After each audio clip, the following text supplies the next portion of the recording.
Mike Bohn joined now by the UFC 318 headliner, the BMF champ, the blessed man forever. It is Max Holloway. Max, we're less than 2 weeks out. The return. How are we doing? I'm doing good, man. I feel great. Yeah, man. I just can't wait. First time in New Orleans.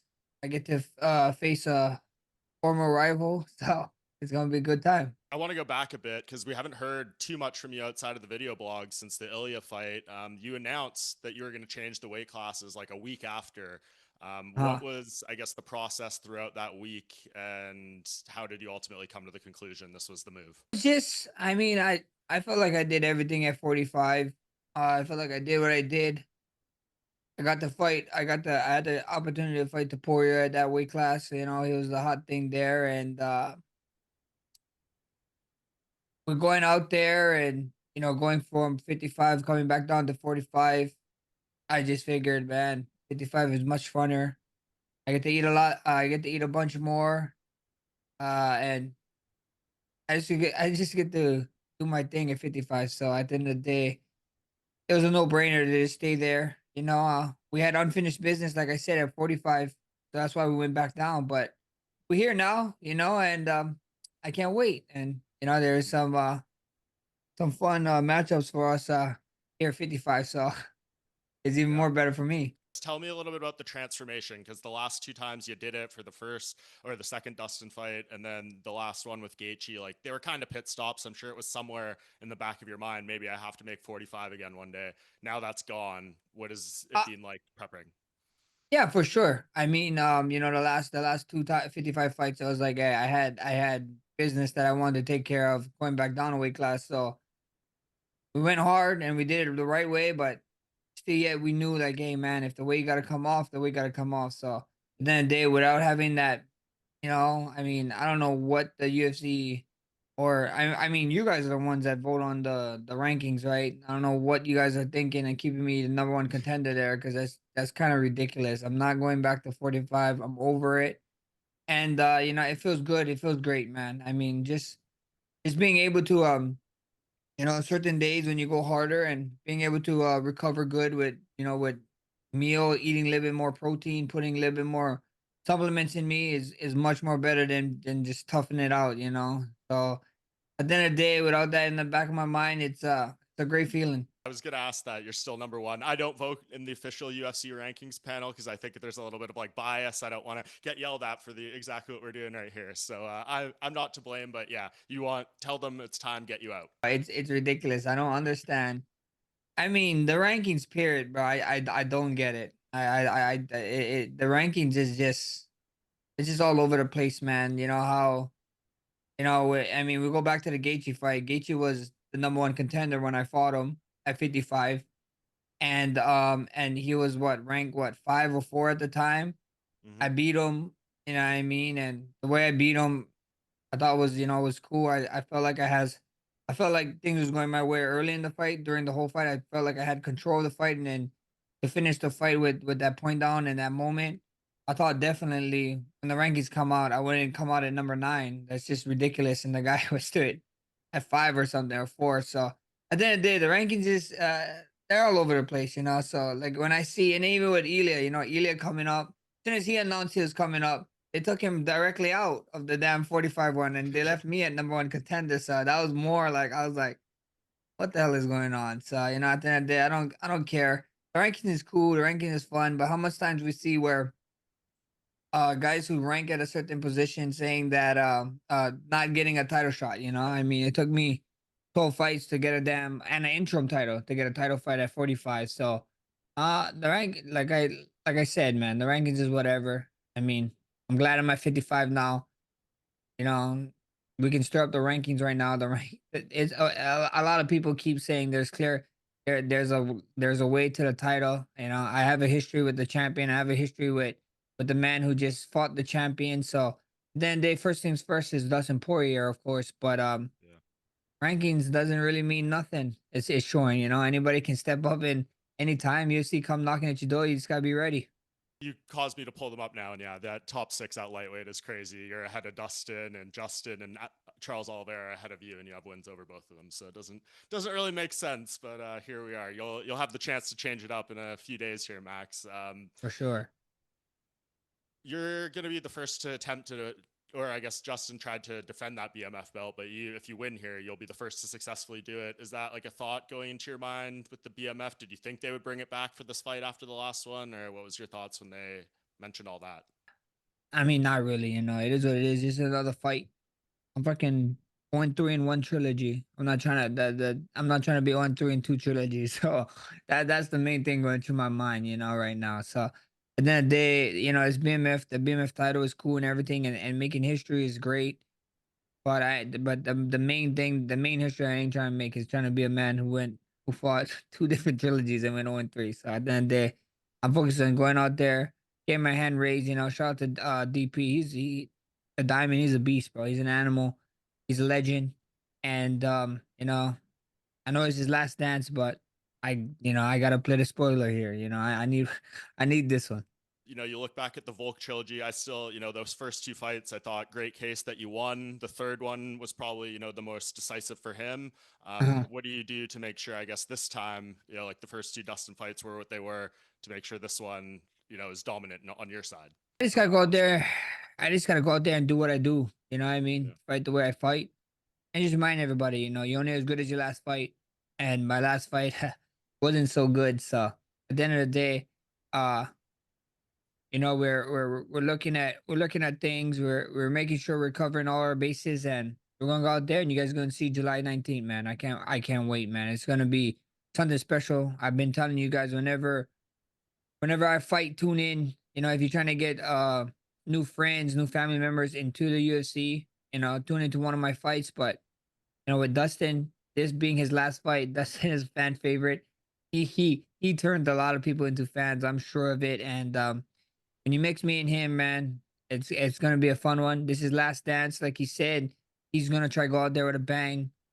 You know what I'm bringing when I step in there. So I can't wait, man. Just tune in July 19th. It's the fans are in for a treat. You think back at those first two fights, it's interesting. A stat around this one, it's the longest spanning trilogy in UFC history, over 13 years, like the time between the first fight and the third fight. So you Oh, guys are I complete. didn't know that. Yeah, it's Yeah, it crazy. was something I figured out when I was doing like my research for this. So you were a kid. We know you were a teenager first time you fought. Second time was like kind of short notice. You were on your great streak. But what do you think back at those first two fights? Like, do they even register going into this one, or does it feel just so long ago? So long ago, man. That first fight, Dustin's not even recognizable, bro.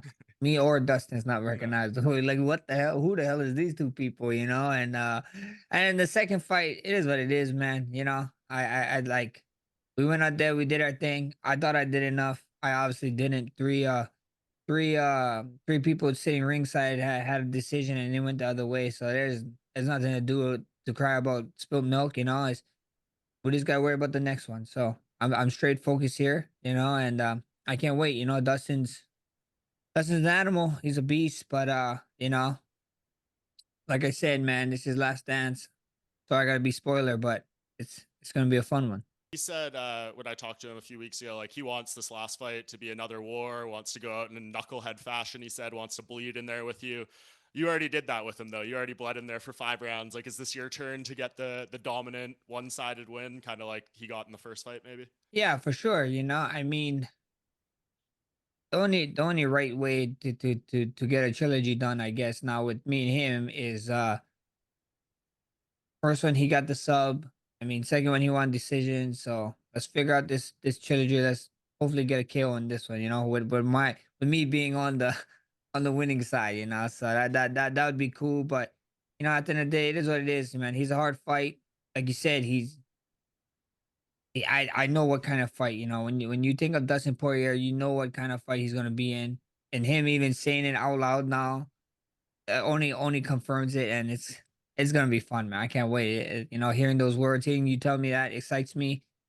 If it's a war he wants, it's a war he's gonna get. So if we're gonna be a bunch of knuckleheads in there, I wouldn't want it any other way, especially with the BMF title on the line. It was such a war last time too. I mean, overlooked by the Adesanya Gastelum fight, which literally just went in the Hall of Fame. I'm sure you guys will probably get your moment at some point, or at least I hope. But yeah, I mean, that was one of. Do you look back at that as like one of your most like grueling wars that you had in your career? The second fight. For sure, that was one of the most funnest fights. He Yeah. he went. like he said, he came out in the fifth round trying to tell me come here. I was like, bro, I'm there, So at the end of the day, that was a fun one, man. That was a fun one, man. Just two guys who, two fighters, guys who fight. Like we went out there fight, we was fighting out there. So it was amazing. Think he'll oblige if we get to that final 10 of the fifth round and you point down? I'm 100% sure he would. Last dance, last 10 seconds, point down to the ground, man. He might even doing it, and I 100% sure he's gonna bring it. And that's what I like about these guys. These old school guys, the guys who this WEC guys, or the guys who came earlier. Who a lot of them are at the back end of it. It's kind of crazy to see. And but that these fighters, guys like Dustin and Gaethje, and they are just cut from different cloths, man. And it's an honor to be able to shit out with these guys. I think the vibe is going to be like on fight week from like the crowd and stuff. You're such a fan favorite, but obviously it's his home state and all that stuff, his farewell.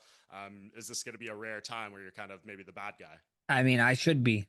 Yeah, I mean that's the way I'm looking at it. No matter who you are, if somebody fought even if you're loved by many, you come fight me in Hawaii, you're probably gonna be the bad guy, even if you're a great dude. So at the end of the day, if I gotta be the bad guy, I mean, I want to be the bad guy because it is his last dance, and I want to get my hand raised. And so be it. A business is a business.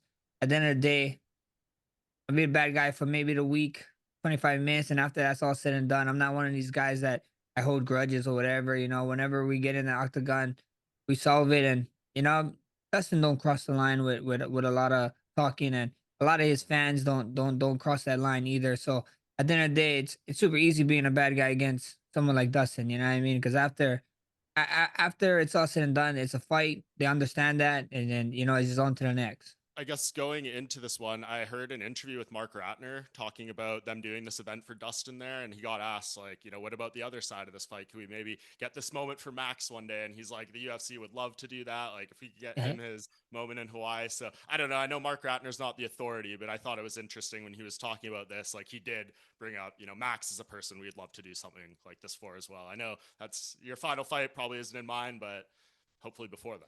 I mean, I would love it. I mean, like I said again, man, it's not a UFC. I know all the guys in UFC is on board, so it's definitely a Hawaii thing, and finding a Hawaii thing, and then find like even with having a venue to even hold it, the venue that we did have, the Low Stadium, it's going like under construction, and then it might not be done till like 2030. So I 4 more years is might be kind of tough. I might be pulling a DC if I'm around there. So we see what happens. If they can do that, that'd be great. If not, I think the second best thing, and it'd be in Vegas. So Yeah, I don't, exactly. you know, Watching the YouTube channel in recent months, your great videos, your breakdowns, all that type of stuff, I've noticed you kind of talked about how Alex Pereira has inspired you when he came back from, losing the title and winning a mm, belt.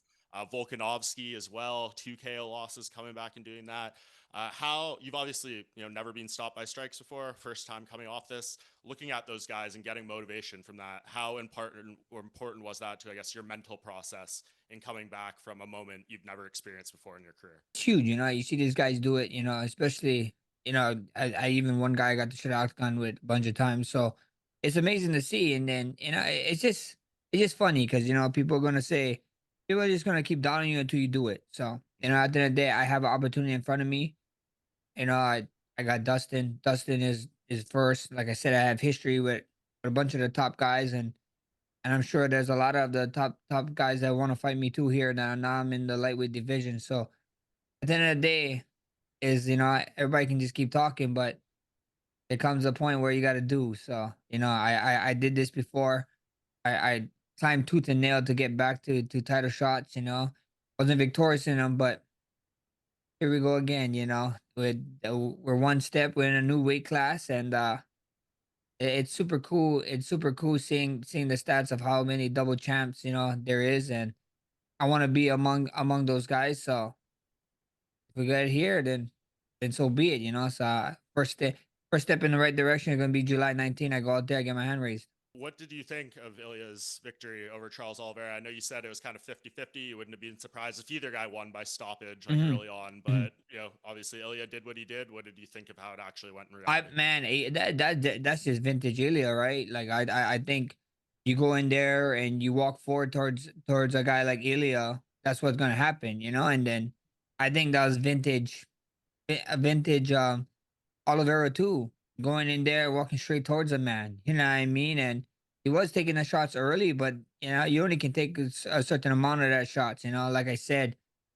And at the end of the day, I thought it was a great performance. From Ilya. I thought when when Oliveira grabbed him and Oliveira kind of had him and had him dry and he got out of leg lock. I was like, oh man, let's go back to grabbing him again. But Oliveira had something else in mind and took that one step forward and Ilya makes you pay. So at the end of the day, I thought he looked great, man. He looked smart. Ilya fight his fight. Ilya was poking at him saying, yeah, keep walking forward, keep walking, almost daring him. And Oliveira took the bait and he was on a shitty end of a punch. A lot of people, look at that fight, all the fights he's had, and think, you've done the best and you had some great moments in those Mhm. first two. When you think Mm. about how a fight could look between you two at 55, what do you think would be different?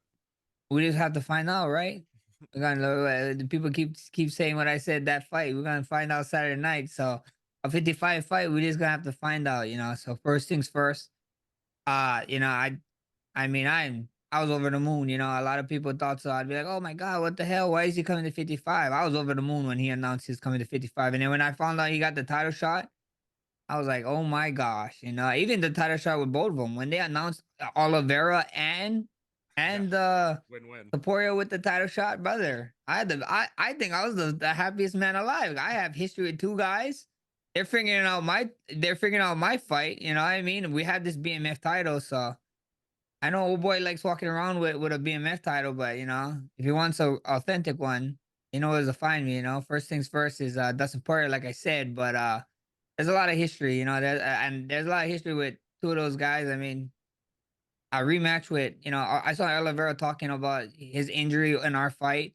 You know Hmm. what I mean? And all love to Oliveira, but last time I checked, there was a there was something that came out about the injury in the fight, and it was nothing. So somebody wrote about it, and there was no injury. So I don't know what injury he's talking about in our fight. So at the end of the day, I mean, Oliveira, Topuria, whatever it is. We have history. It's fun. I just gotta do my job July 19 and let the UFC pan out. I guess a lot of people in the running. Armin Sarukian wants it real bad. Justin Gaethje wants it real bad. But you think you doing what you do best, the track record you have, maybe you jump the queue and you're the guy. Yeah, you're only as good as your last fight, man. And UFC is about moments, man. You go out there, I make a moment just like with the 300, you know what I mean? We had the chances of making moments and if I can go out there and get a moment, get everybody excited about it. Who's to say that not fighting for a title come at the end of the year or early next year? Speaking of moments, they put out betting odds for who could be most likely to headline the White House card, the UFC White House card that's rumored July 4th next year if this happens. I think you and Dustin were the highest odds. I think you were like plus 300 and Dustin was plus 275, which makes no sense as he's retiring. So we'll say you have the highest odds. But I don't know. Like, what do you think about that? Would that be something you could even fathom? I've been creating the lawn, bro. You know what I mean? My first ever kickboxing fight, amateur kickboxing fight was in a lawn. So why not to why not to a headline of fight at the White House in a lawn, bro, would be ridiculous, man. And that'd be huge, man. That'd be huge. I mean, that'd be cool. I mean, plus 300. What is like John Jones them's one? I'll pull it up right quick for you here. I saw he was like 1300 or something. Where is this here? I saw the odds. Okay, yeah. Dustin Poirier, the highest, plus 250. Max Holloway, plus 300. Sean O'Malley, plus 400. Justin Gaethje, plus 450. Sean Strickland, plus 600. John Jones, plus 800. Merab Dvalishvili, plus 1,000. Conor McGregor, plus 1,000. Paddy Pimblett, plus 1,200. Tom Aspinall, plus 1,400. And Islam Makhachev, plus 2,000. And Ilya, plus 2,500. So That's They like crazy. they like your Why would chances. we? Yeah, I know. I mean, the Well, you're chances too. I American. mean, I'd assume I that's mean, why. yeah. Yeah. I mean, getting be able to do that would be huge, man. You know. Yeah. And then hopefully they do something like maybe the bonus is like you don't pay taxes or something for a fight That would be night great. for a pay per view, right? Instead of taking money, just be like, yeah, no taxes for this year for the performance of the night winner, bro. Hell yeah, please. That's a great pitch. We'll get this clip out there and we'll see. We'll make the UFC make action, call it out in the center of the cage after your win. We'll see. It could be all good Uh, things here, Max. that's hilarious. Thank you, brother.